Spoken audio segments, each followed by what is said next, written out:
grabe yung outcome ng yung number of votes mo kaysa yung opponent.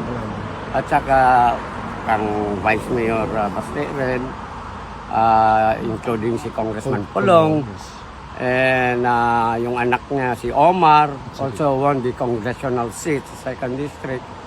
And of course, Congressman Ungab won sa 3rd District. Ano pong sinabi niya? Yung sinabi niyong overwhelming ang victory? Naka-smile.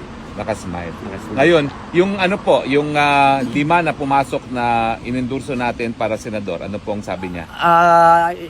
Medyo doon nakuhan siya kasi sa senator, sabi ko kasi may mga twist na nakukuhan, may mga iba na nagsuporta sa kuhan. Pero sabi ko, overall, do not worry because I think naman, ang support din nila kay VP Sara. So, O yung pinasabi ko po sa kanya na safe na sa impeachment si VP Sara dun sa 6 na sigurado natin kakampi at 6 pa na pagpipilian pa dahil ang kailangan na lang natin 2 para hindi na matanggal si VP Sara. yeah, well, I think para din sa akin, with the overall nangyari sa national kuhan, yung alos natanggal yung mga, alam mo na, yung sa Congress. Mga buwisit, So, mga Hawad Committee. So I think yung mga opposition ng iba,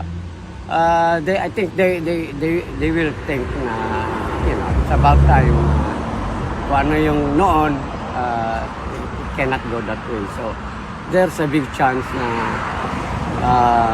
ang support will be Sara. Nasabi niyo ba ho na yung abante na nagpapanggap na anak ng Diyos ay natalo?